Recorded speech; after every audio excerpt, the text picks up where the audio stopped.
This O-Cedar Mop Bucket is well thought out. I put my Aunt Fanny's floor cleaner in here with water, and then this lets the water into the bucket and puts a stop on it if you want. Over here is where you can pour it out into your toilet or in your grass, wherever you want. Here I am rinsing my mop head, and then I'm going to spin it out easily. You don't have to hand wring. This does it for you. And then simply mop your floor. It can't get any easier than that.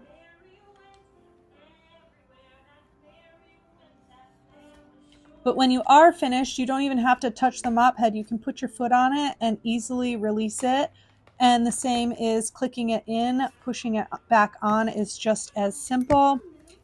And if you want to carry your bucket around with you, it has this clip so the handle doesn't slip away. I buy these refillable microfiber mop heads to go with it. They're super simple, and then when they get extra dirty or anything, I just throw them in the washing machine until I eventually just trash them.